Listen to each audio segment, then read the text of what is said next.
He was a homeless single father with nothing left but his little daughter and an old dog. One freezing winter night, a 96-year-old woman opened her door to them. She meant to let them stay for just one night, but that evening became the beginning of a true miracle. Subscribe to the channel and tell us in the comments where you're watching this video from. The snow had been falling since dawn, blanketing the northern highway in a silence so deep that the world seemed to have stopped breathing. The wipers of the old pickup squeaked and dragged across the windshield, fighting a losing battle against the relentless storm. Behind the wheel sat Ethan Hale, his knuckles white against the cracked steering wheel, his eyes narrowed to slits as he peered through the glass. The dim gray light of afternoon was already fading, swallowed by the heavy clouds rolling in from the mountains. On the seat beside him, under a pile of blankets, his daughter Lily slept curled like a kitten, her small hands clutching a threadbare teddy bear that had survived every move, every shelter, every cold night they had endured since leaving the city. He kept one hand on the wheel and the other occasionally brushed her shoulder, as if to reassure himself that she was still there, still warm, still his reason for not giving up. The heater coughed weakly, offering little more than a breath of lukewarm air. The gas gauge trembled just above empty. It had been days since Ethan had eaten a full meal, and his mind drifted toward old memories. The hum of machines at the factory, the smell of solder and oil, the foreman's voice calling out orders before the layoffs came. He'd fixed circuits, wired homes, climbed poles through summer storms, but none of those skills had been enough when the company shut down and the bills kept piling up. When the bank took the house, he'd told Lily they were going on an adventure. But now as the wind screamed across the hood of the truck, even that lie had begun to lose its color.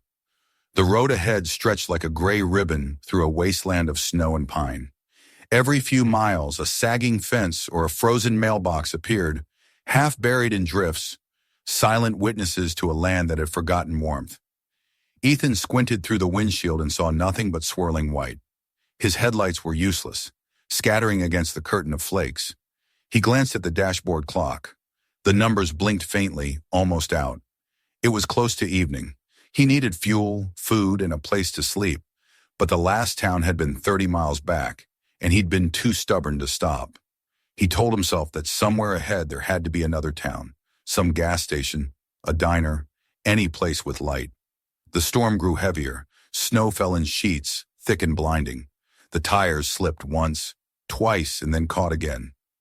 Ethan's jaw tightened. He could hear the faint rattle of tools in the glove box, a reminder of who he used to be, a man who fixed things, who made broken machines work again. But there were some things no wrench or wire could mend. The memory of his wife surfaced unbidden, her laughter echoing through a kitchen filled with sunlight, her hair shining gold in summer light. The accident that took her had been 7 years ago, but sometimes when the world grew too quiet, he could still hear her humming. Lily stirred in her sleep, murmuring something about the ocean. He glanced at her in the rearview mirror, cheeks flushed from the cold, lashes trembling. "We'll find somewhere soon," he whispered, though his voice trembled. He tried the radio, but all he got was static, a whispering hum that came and went like breathing. For a brief moment, he thought he heard a faint voice beneath the static, a woman's tone, warm and far away, but then it vanished. The truck sputtered, coughed, and the engine light blinked red. Ethan cursed under his breath, tapping the gauge. The needle had fallen below empty. The truck shuddered once more, then went quiet, coasting to a stop at the side of the road. The wind howled across the open space, carrying fine powder that crept under the door seals. He turned off the headlights to save what little battery remained and sat in the darkness, listening to the storm. The silence inside the cab was heavy, broken only by Lily's soft breathing. When he opened the door, the cold hit like a wall. He pulled his jacket tighter and stepped into the snow. The world beyond the headlights was nothing but gray. He scanned the horizon, his eyes stinging. For a long moment, he saw nothing. Then, faint and flickering through the storm, he caught sight of a small yellow glow far ahead. Not lightning, not reflection, but steady, human light. He blinked hard, uncertain whether his mind was playing tricks. But when the light appeared again, he knew it was real. Somewhere out there, someone had left a lamp burning. "Hang on, Lily," he said, pulling open the truck door. We've got to move. She woke, shivering, her small voice barely audible. Daddy? It's all right, he murmured, lifting her into his arms. We're just going to follow the light. He wrapped a blanket around her, pulled his hood low, and began walking into the storm. The snow came to his knees, cold biting through his jeans, his boots heavy with ice. Each step was a struggle, but he kept his eyes fixed on that glow ahead. The wind tore at his face and filled his ears with its wild, moaning song. After what felt like hours, the light grew closer until the outline of a small house appeared through the storm. A squat wooden cottage with smoke curling from a narrow chimney and a single window glowing amber. The roof sagged under the weight of snow, but the sight of that light filled him with a sudden surge of hope. He reached the porch steps and nearly stumbled. His fingers were numb as he rapped on the door. There was no sound inside. He waited, knocked again. At last the door creaked open. A woman stood there, small and thin, wrapped in a shawl of gray wool. Her face was a map of years, fine lines carved deep like the rings of a tree, but her eyes were bright, the color of winter sky. Lord, she whispered, her breath a mist. You'll freeze out there. Come in. She didn't ask who they were, didn't hesitate. She stepped aside and beckoned them in. Warmth hit him like a wave. The smell of pine wood, bread, and old smoke filled the air. A fire crackled in a stone hearth. Ethan lowered Lily onto a chair near the heat, her cheeks red, her hands trembling. The woman took a blanket from the back of a rocking chair and wrapped it around the child, then poured a cup of something steaming. Tea, she said simply. Her voice was raspy but kind. I'm Martha Elin. You'll stay here until the storm passes. No one should be out in this. Ethan stammered thanks, unsure how to respond to such unexpected kindness. He looked around the room, shelves lined with old books and framed photographs, a sewing basket, a wooden clock ticking softly. The walls were lined with faded wallpaper, patterned with tiny blue flowers. It felt like stepping into another time. Martha moved with a slow, deliberate grace, as if every motion had meaning. She handed him a mug of tea and smiled faintly. You're lucky you found the road. These storms swallow people whole. We ran out of gas, he admitted. I didn't think we'd make it. You made it, she said simply. Then turning toward Lily, she added, and you, young one, you look like you've brought the sun with you. Lily smiled sleepily. Your house smells like Christmas, she said. Martha chuckled, a soft, dry laugh. That's because it's been waiting for company. Later after supper, a simple meal of bread and the stew, Martha showed them the spare room upstairs. Ethan protested, saying they could sleep near the fire, but she insisted. You'll rest better under a roof that remembers laughter, she said cryptically. The room was small but clean, with a patchwork quilt on the bed and a window that looked out over the frozen woods.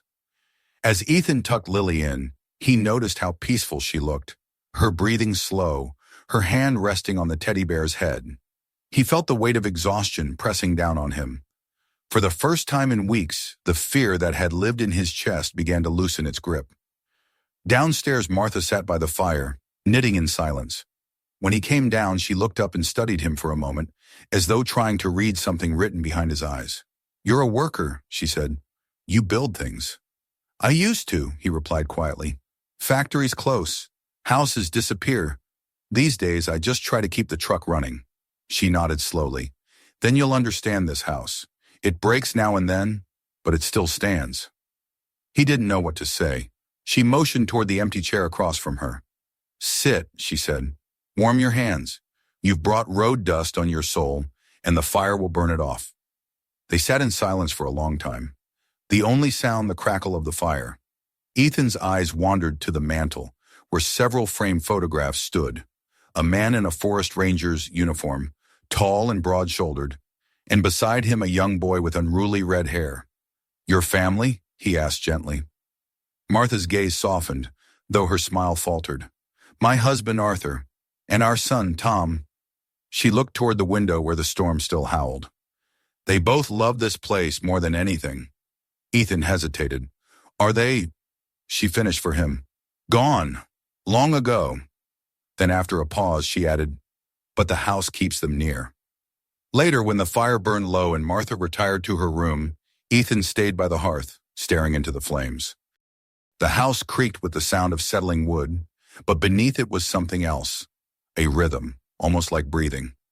Upstairs, Lily shifted in her sleep, and he heard what sounded like faint footsteps above him, slow and measured. He froze, listening. Probably the wind, he told himself. Still, he couldn't shake the feeling that the house was listening back.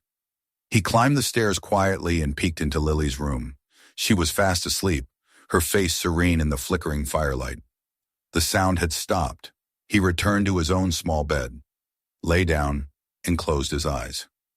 Sometime in the night, the wind rose again, rattling the shutters. Ethan dreamed of footsteps crunching in the snow, of a light shining through the storm, guiding him towards something unseen. When he woke before dawn, he wasn't sure what had been dream and what had been real. Downstairs, Martha was already awake, stirring something on the stove. She looked up when he entered and smiled faintly. "You slept like a man who's been traveling too long," she said. He nodded, rubbing his eyes. "I can't thank you enough. As soon as the road clears, I'll find a way to pay you back." She turned to pour tea into 2 chipped cups. "You can thank me by eating breakfast. And don't speak of leaving yet. The storm's not done." He sat at the table, the warmth seeping back into his fingers. Outside, the snow continued to fall, soft and relentless. It might be days before the roads opened again.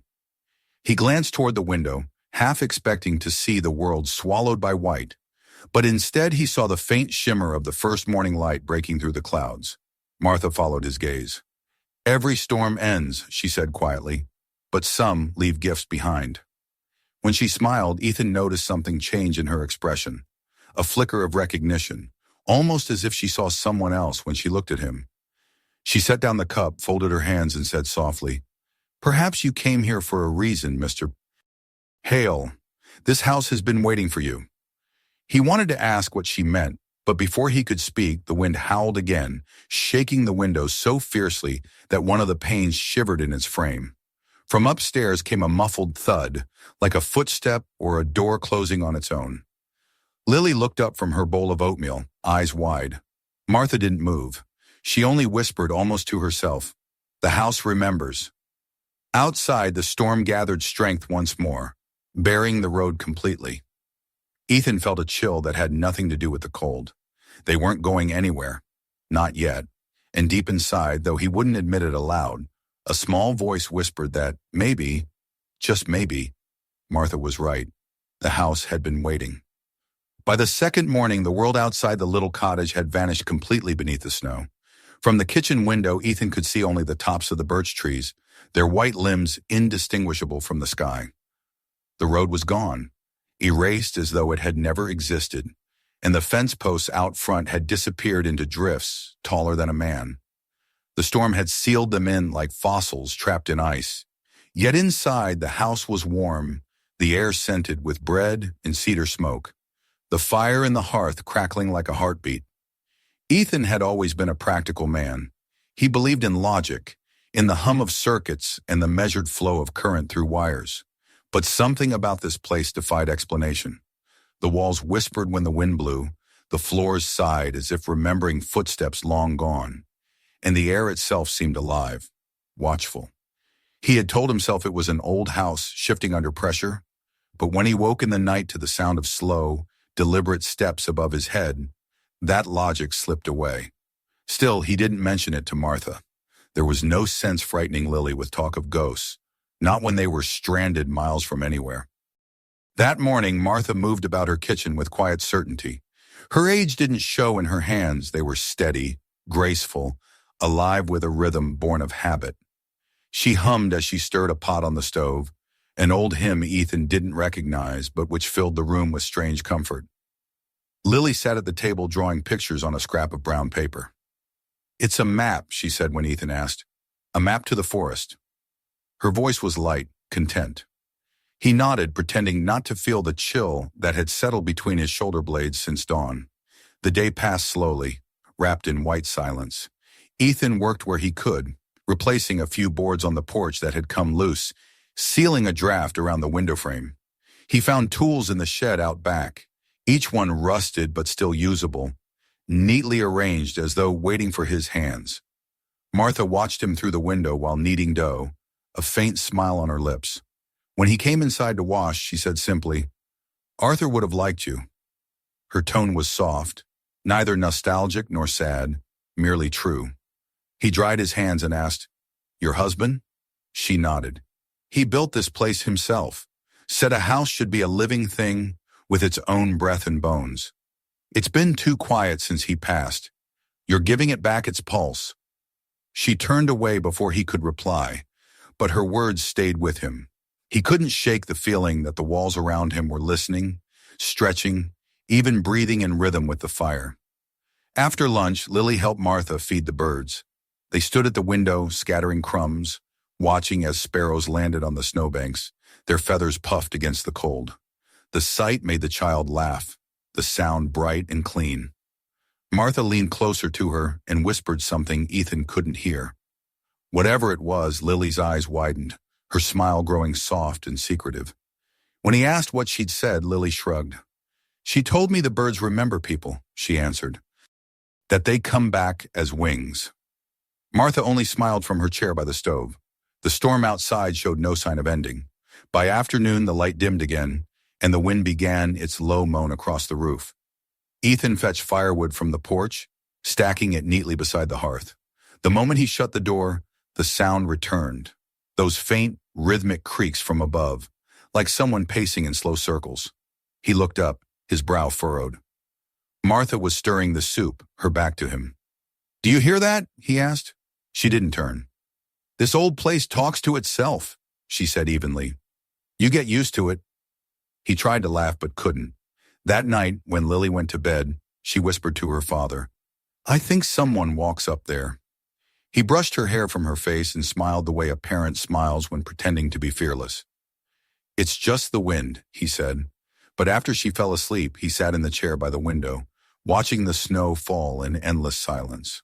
The wind outside shifted, carrying faint sounds with it, something like a laugh, distant and soft.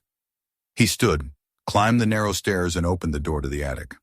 The air was colder there, still and sharp. His flashlight beam swept across old trunks, stacks of boxes, and the skeleton of a wooden cradle draped in dust. He crouched beside one of the trunks and brushed away the grime. The initials TE were carved into the lid. He hesitated, then lifted it open. Inside were neatly folded clothes, a pair of worn mittens, and a small bundle tied with ribbon letters, yellowed with age. He picked one up. The handwriting was delicate, looping, signed "To our Tom" from mother and father. The date was 50 years old. He closed the trunk carefully and backed away. The silence of the attic pressed against his ears, thick and heavy. As he turned to leave, his flashlight flickered, then went out completely. He stood in the dark, the floorboards creaking beneath him.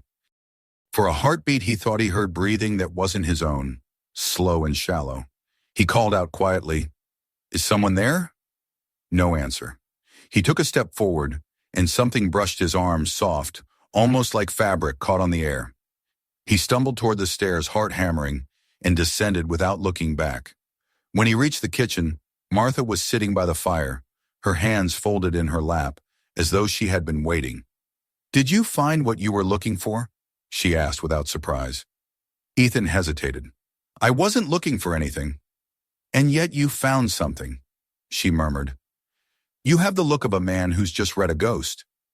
She didn't ask what he'd seen. She only motioned toward the chair beside her. "Sit down before you wake the child. The house doesn't like shouting." He sat, trying to steady his breath. She poured him a cup of tea and said nothing more. The silence between them was strangely comfortable, like a blanket drawn close. Outside, the storm battered the windows, but inside, the fire glowed steady and calm. The next morning dawned gray. The wind had eased, but the snow remained deep enough to trap them for days. Ethan busied himself fixing what he could, checking the chimney, clearing the steps, chopping more wood. He avoided the attic, though his eyes kept drifting upward whenever the house creaked. Lily spent most of the day by the hearth with Martha, drawing pictures and listening to stories about the forest that once surrounded the valley, before the storms became heavier each year. "The birches whisper if you stand still long enough," Martha said, her voice carrying the weight of memory. "They remember everything that's been buried." At twilight, when the fire had burned low, Ethan noticed a small object on the floor near the hearth. It was a wooden toy horse, its paint chipped, but its shape intact. He hadn't seen it before. He picked it up and turned it over in his hands. The underside bore the same initials as the trunk upstairs. T.E. Martha looked up from her knitting, her eyes distant. "He used to make those himself," she said softly. "Would carve them by the fire while his father read. Said the wood felt alive." Ethan set the toy carefully on the mantel. "Your son?" he asked. She nodded once. "He was 10 when he made that one?" Her voice wavered, then steadied. "He grew up kind, stubborn, always trying to mend what was already whole." After a long silence, she added, "He left during the big fire years ago. Tried to help the rangers save a family trapped in the woods. He never came back." She looked toward the window, where the night pressed close. "But sometimes I hear his steps when the wind shifts." Ethan's throat tightened. "I'm sorry." She shook her head slowly. "Don't be. The house keeps what it loves." That night, he lay awake listening. The steps returned near midnight, soft, measured, circling above his room. He rose quietly, walked to Lily's door, and found her sitting up in bed. "Daddy," she whispered, "there's a boy up there." Her voice was calm, not frightened, almost certain. He was smiling. Ethan tried to reassure her, though his pulse quickened. "It's just dreams, sweetheart." She pointed toward the hallway. "Then why is his glove on the floor?" He followed her gaze. There at the top of the stairs lay a single child's glove, small and faded, dust clinging to its edges. He picked it up slowly, the leather cold to the touch. When he looked back toward Martha's door at the end of the hall, it was open. She stood there in her nightdress, framed by the dim light of a lantern. Her expression was calm, almost serene. "Don't be afraid," she said softly. "Tom always comes home when the house feels alive again." Ethan wanted to ask what she meant, but she had already turned away, descending the stairs. He stayed there a long moment, the glove in his hand, the storm whispering outside, the house breathing around him like something waking from a long, deep sleep. Downstairs, the fire popped inside. Somewhere in the walls, the wind found a voice that almost sounded human, murmuring words he couldn't understand. Lily's bedroom door creaked as it closed by itself, and though Ethan told himself it was just the cold, shifting the old wood, he couldn't shake the feeling that the house wasn't resting at all. It was waiting. By the third week, the storm had surrendered, though winter still held the world in its grip. The snow around the house had hardened into glittering crusts, and the wind, though quieter, carried the lonely cry of the northern forest. From the upstairs window, Ethan could see where the road should have been, a smooth white plain that stretched toward the horizon. They were still alone here, an island of smoke and warmth surrounded by the frozen silence of the north. Yet for all that isolation, the house no longer felt empty. The days had settled into a rhythm that was oddly comforting. Ethan rose early to stoke the fire and check the roof. Martha prepared breakfast with the same precise movements she had perfected decades ago, and Lily moved from room to room as if she had always lived here. The child's laughter filled spaces that had been mute for years. Each morning she left a trail of drawings across the kitchen table, snowbirds, birches, and a little figure in a flannel coat holding hands with an older woman who looked suspiciously like Martha. Ethan spent most of his time repairing what he could. The cottage had been built to last, but time and weather had gnawed at its edges. He fixed the broken latch on the barn door, rewired the light in the hallway, even replaced a loose floorboard in the living room. Each repair gave him a strange sense of satisfaction. It wasn't just about fixing things. It was about giving the house back its purpose. Sometimes he caught himself humming as he worked, a habit he'd lost long ago. When he looked up, he would find Martha watching him from her chair by the fire, her knitting paused in her lap, a faint smile softening her features. "You remind me of him," she said one afternoon as he patched the porch railing. "Arthur never could rest if something was broken. He'd say a house was a promise you had to keep every day." Ethan looked up from his work. "You talk about him like he's still here." She shrugged. "In a way he is. The wood remembers the man who shaped it. When I sit by the fire, I swear I can hear him clearing his throat just before he'd start one of his long stories about the forest. Even after all these years, the house keeps his echo. He didn't answer, but later that evening, while checking the chimney flue, he found himself whispering a quiet thank you to the unseen builder who had made the place strong enough to endure. Perhaps, he thought, memory was another kind of architecture, a structure that could outlast its maker. Lily had grown bolder since they'd arrived. She no longer woke from nightmares or asked when they were leaving. Instead, she followed Martha into the garden, where a crust of snow still covered the ground. The old woman showed her how to brush aside the ice to find the brown stalks of last summer's lilies and the frozen buds of wild thyme. Beneath the largest pine stood a small wooden cross, tilted and half buried. Martha laid her hand on it reverently. "That's where Arthur rests," she said softly. "He asked to be near the trees, said he wanted to hear the wind even after he was gone." She glanced at Ethan, who had followed them outside. "I visit him every morning. Sometimes when it's quiet, I think he listens back." Lily crouched beside the cross and brushed snow from its base. There, almost hidden, was a small tin jar. Inside were seeds wrapped in parchment. "These are for spring," Martha said. "They've waited longer than most things ever do.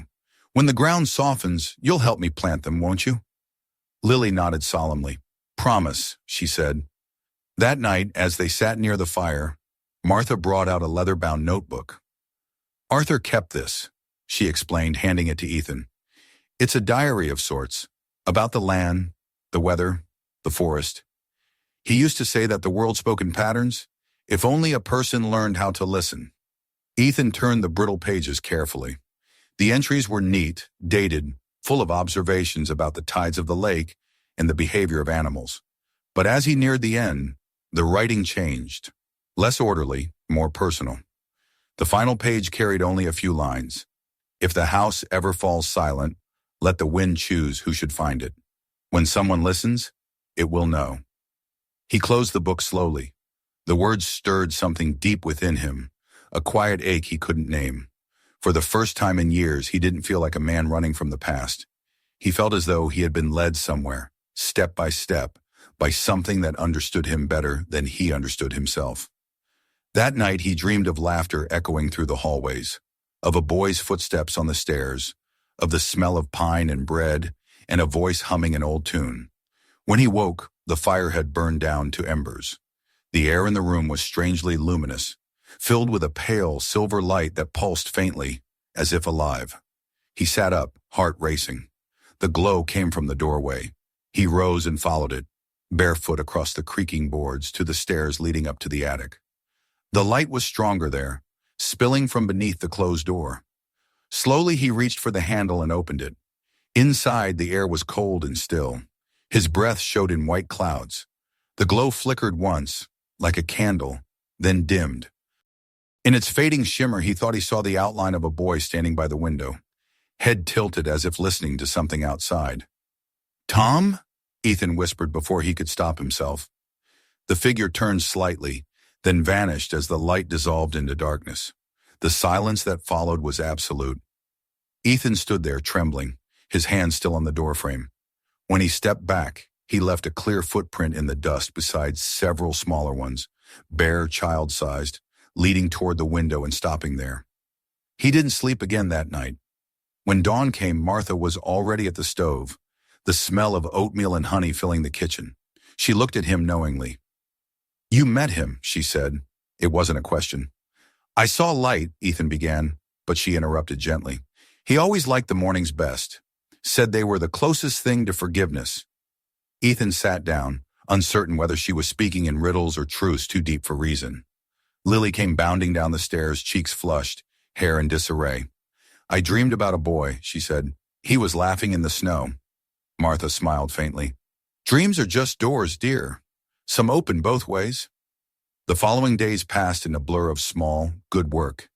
Ethan replaced the broken hinges on the pantry door, repaired the fence post by the garden, and fixed the crackling wiring in the old radio that sat unused in the corner of the living room. It was a relic, the kind with dials and glowing tubes, but it fascinated him. With patient care, he cleaned the contacts, replaced the fuses, and adjusted the tuner. When the static finally gave way to a faint hum, Martha's eyes filled with tears. "That sound," she whispered. "I haven't heard it since Arthur was alive." They listened as the soft buzz of white noise filled the house. Then faintly a voice came through, thin and distant, singing an old melody. It was a woman's voice, trembling with static, but unmistakably warm. Martha pressed her hand to her mouth. "It's his recording," she said in disbelief. "Arthur used to test the signal with a record of me singing. I thought it was lost." The house seemed to grow still around them, as if listening too. Ethan adjusted the volume, and the melody rose, fragile but alive, threading through the air like smoke. Lily spun in slow circles to the tune, her laughter echoing against the beams. For a brief moment, it felt as though time itself had folded, past and present stitched together by a song. That night, as the storm clouds drifted apart and the first stars appeared, Martha stood by the window with a shawl wrapped around her shoulders. "You've given this house its breath again," she said quietly. It had gone too long without being heard. Ethan joined her, looking out over the frozen field. The snow shimmered under the moonlight, and the birches cast thin shadows across the ground. "You've given me something too," he said after a pause. "A place that doesn't feel temporary." She turned toward him, her expression gentle and tired. "Every lost thing eventually finds its home," she murmured. "Sometimes it just takes another wanderer to remind it how." They stood together in silence, watching the light flicker from the radio across the room, glowing like a heartbeat. Somewhere above them, a soft creak came from the attic, slow and steady, as if footsteps traced the rhythm of the music below. Martha didn't flinch. Instead, she closed her eyes and whispered, "He's listening." Ethan nodded, though he could barely breathe. For the first time in a long while, the sound didn't frighten him. It comforted him. The house wasn't haunted, it was remembering. When he went to bed, he left the radio on. The melody played faintly until sleep took him, carrying him into dreams where voices spoke through the wind, and laughter echoed from the trees beyond the frozen field. But near dawn, a sharp crack woke him, the unmistakable sound of the attic door swinging open. The light from the radio dimmed, then flared, then went out. The house settled into deep silence once again. Downstairs, Martha sat alone by the fire, her eyes glistening. "He's home now," she whispered, "and he knows we still hear him." Outside, the snow began to melt. Thin rivulets of water ran down the path toward the garden, carving small rivers through the ice. The air smelled faintly of pine and thawing earth. The season was changing, and with it, everything that lived within those old wooden walls. And though Ethan couldn't see the boy again, he knew without doubt that something had been returned, not just to the house, but to him as well. The warmth he thought he'd lost forever had found its way back. The next morning, as the first true sunlight broke across the horizon, the world outside glimmered gold. In the distance, a single bird called, breaking the silence of months. And in that sound, clear and sharp and alive, Ethan heard a promise that the house, and whatever watched over it, was not done with them yet. The thaw came slowly, as though winter had grown reluctant to let go. By the first days of April, thin streams of water trickled down the slopes, and the sound of dripping filled the air around the house. The snow that had held the land hostage for months was now retreating in soft murmurs, revealing patches of earth, half-buried stones, and the dark shapes of forgotten roots. Ethan could smell the change even before he saw it, that damp mineral scent of soil breathing again. He stood on the porch one morning, hands resting on the railing he had repaired himself, and listened to the forest sighing as the ice melted between the trees. Inside, Martha moved more slowly than before. The long winter had taken something from her. Not strength exactly, but a quiet stillness, like a flame that had burned steadily and now trembled on its wick. She no longer stayed up late by the fire, and some mornings Ethan found her sitting by the window long after dawn, staring toward the garden. The old radio hummed faintly beside her, still alive, still playing the static lullabies that had become the rhythm of their days. Lily, sensing the shift, spoke softer now, her drawings filled with warm colors instead of snow. Ethan tried not to think about leaving, though he knew it was time. The road, once buried, was open again, winding through the valley toward towns where people still worked and life moved forward.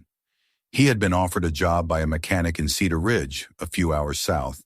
Steady work, a chance to start over. But the thought of leaving this house with its murmuring walls and gentle ghosts felt wrong. He told himself it was just gratitude, attachment born from survival. Yet deep down, he understood it was more than that. Something here had claimed a part of him, quietly and without permission. That evening, as the sun set behind the birches, Martha sat at the kitchen table with a sheet of parchment in front of her. She wrote slowly, her hand trembling slightly. Ethan saw her from the doorway, but didn't speak. The look on her face, serene, determined, a little weary, told him this was not the time to interrupt. When she was done, she folded the paper carefully, slid it into an envelope, and sealed it with wax. Then she looked up and gave him a small, knowing smile. "For when the road calls again," she said, sliding the envelope across the table. "Don't open it until you're gone." He frowned. "Martha, I can't." "Promise me," she interrupted gently. "You'll open it when you're far enough away that this place looks small behind you." He nodded reluctantly. Something in her tone made it impossible to argue. That night, the three of them sat together for dinner. The fire burned low, and outside the sound of melting snow dripped steadily from the eaves. Lily talked about the seeds they would plant in the garden once the soil softened. Martha smiled but said little, only nodding now and then, her gaze fixed on the dancing flames. When Lily finally went to bed, Martha reached across the table and laid a frail hand over Ethan's. "You've brought life back to this house," she said softly.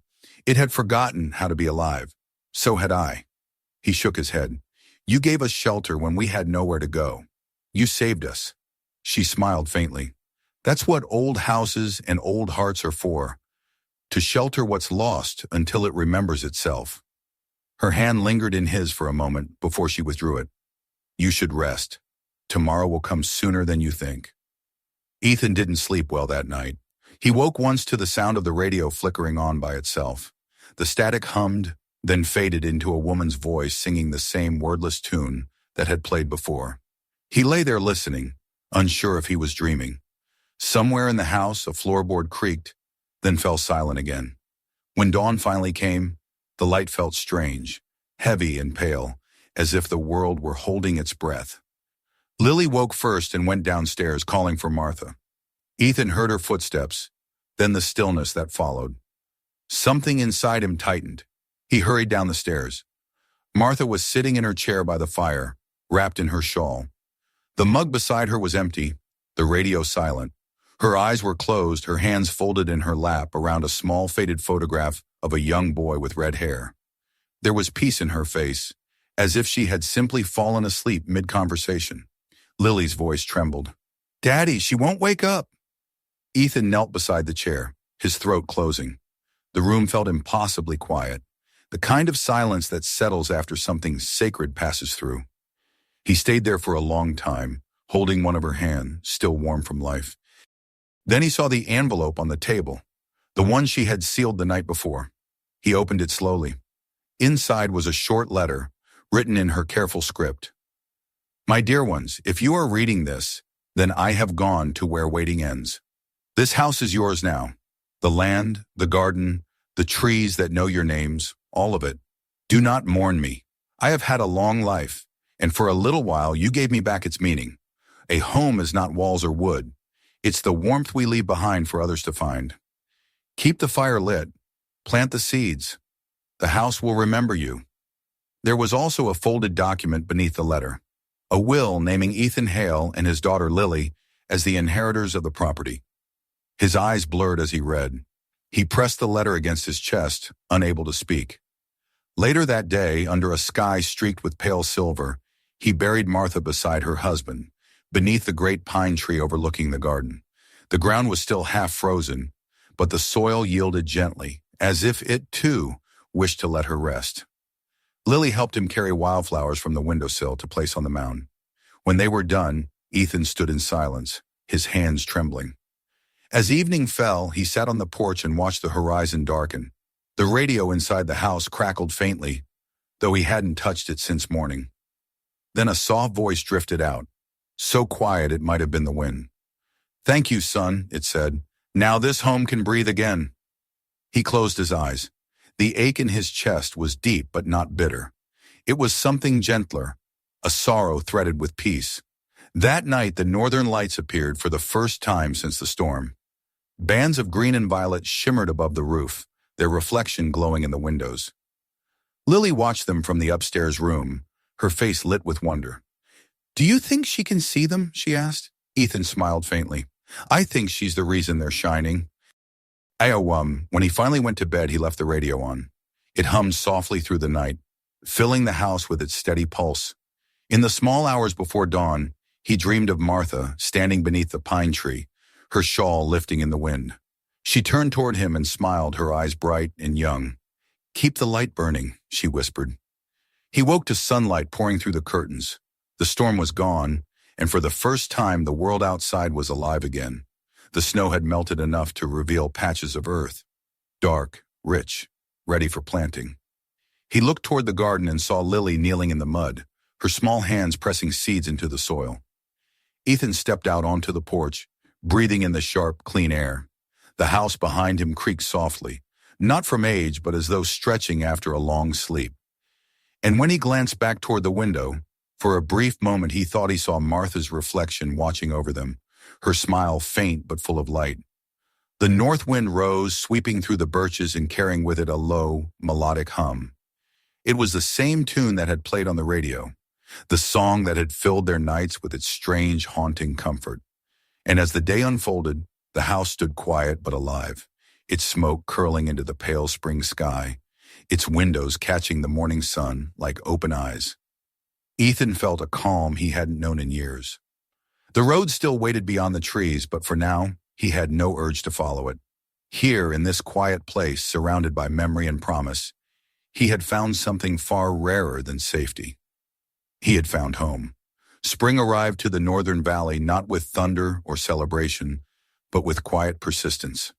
The birches shed their ice like old skin, and the wind, once sharp enough to cut, carried instead the scent of damp soil and thawing roots. The cottage stood as it always had, weathered, steadfast, its roof patched and its porch still leaning slightly to the east. But it felt changed, lighter somehow, as though a long burden had been lifted from its beams. Inside, warmth had returned not just to the air, but to the spaces between breaths, to the rhythm of footsteps across the floorboards, to the very heartbeat of the place. Ethan rose before dawn each morning, stoking the fire and boiling water for tea while Lily still slept. The habit had become more ritual than necessity. He often found himself standing at the window afterward, watching mist roll off the lake and drift through the birches like slow-moving ghosts. The view never felt lonely anymore. Somewhere deep inside, he believed that Martha was still present, woven into the timbers, the soil, the sound of the wind through the trees. He didn't question it. He had learned that some truths could be felt without proof. By the middle of April, the garden began to stir. Lily had kept her promise to Martha. Together, they had pressed the old seeds into the earth, beans, wild thyme, and a handful of flowers whose names had faded from the paper tags. Each afternoon, she knelt by the small fence, watering the soil from a rusted tin pail and whispering to the sprouts as they pushed through. Ethan watched her from the porch, and sometimes he swore the young shoots turned their leaves toward her voice. Life had found its rhythm again. The radio, repaired and gleaming, had become their companion through the long evenings. Ethan no longer used it just for music or weather forecasts.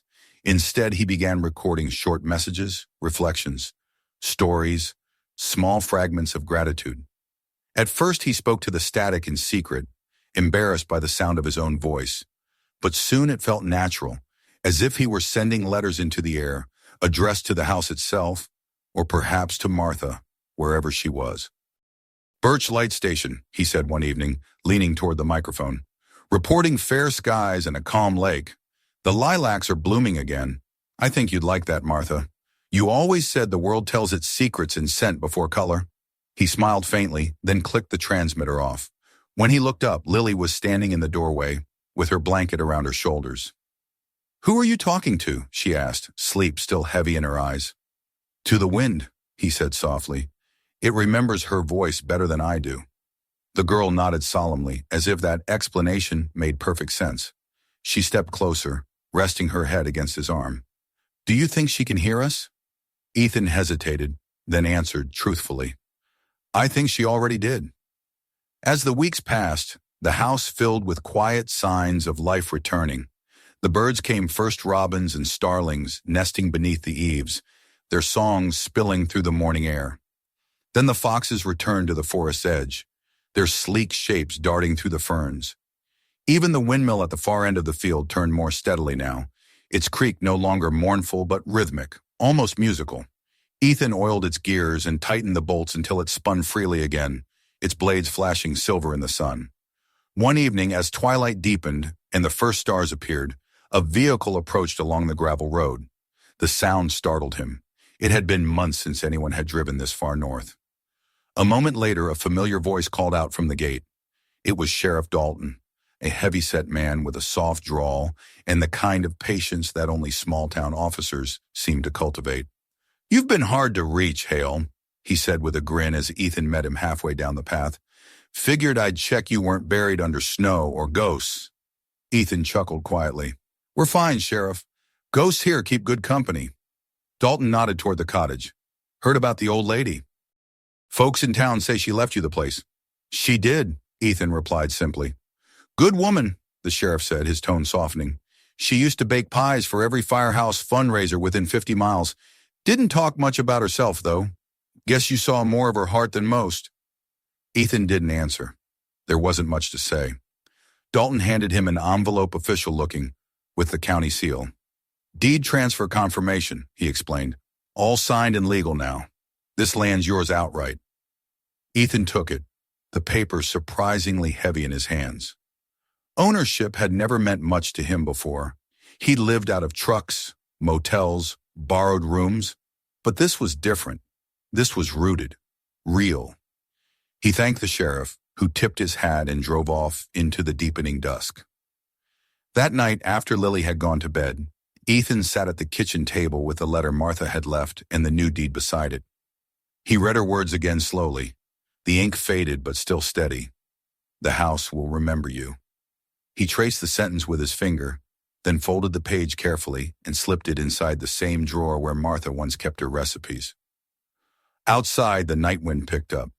Through the window, he could see the birches swaying, their pale trunks glinting under the moonlight.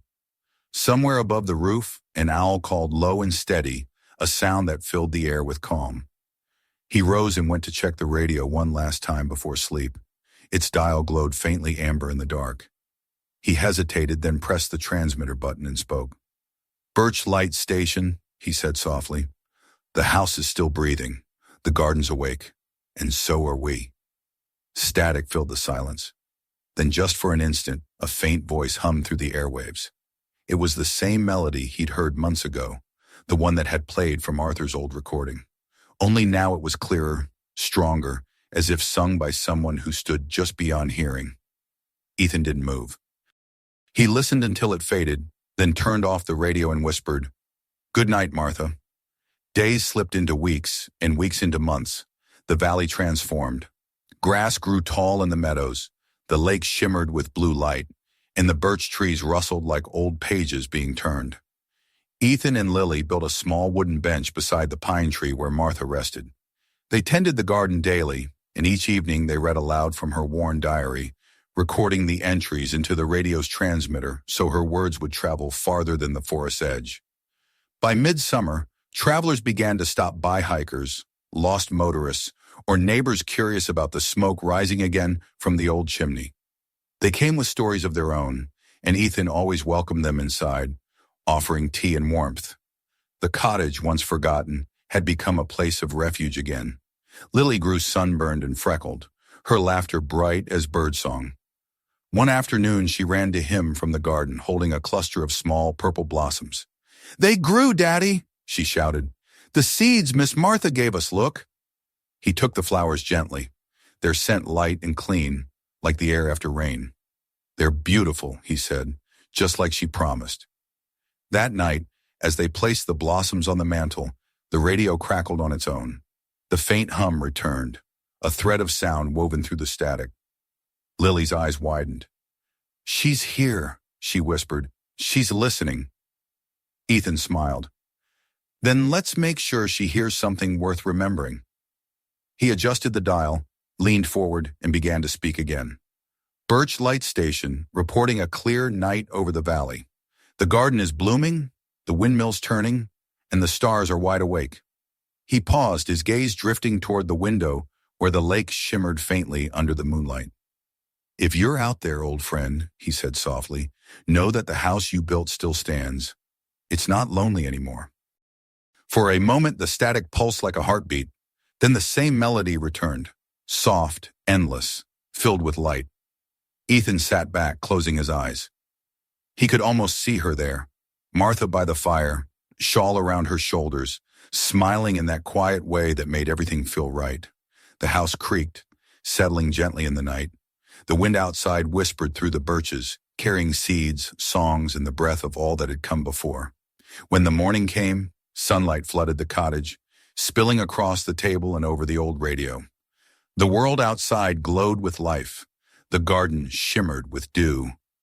Lily's laughter rang out across the yard as she chased a butterfly through the tall grass. Ethan stood on the porch watching her, the smell of pine and wildflowers thick in the air. He felt no urgency, no restlessness, only a deep, rooted peace. This was what he had been searching for, not a destination, but a belonging, a place where grief and hope could live side by side, where the past spoke gently through the present. He turned back toward the open doorway. The light within the house seemed to move, golden and soft, as though breathing with them. And as the wind carried the sound of the radio's soft hum through the birches, Ethan knew the truth with quiet certainty. The house had kept its promise. It remembered. If this story touched your heart, don't leave yet. Hit subscribe and join us for more true-to-life stories that heal, inspire, and remind us what really matters. Watch the next video. You won't believe what happens there. And don't forget to share this one with someone who still believes in second chances.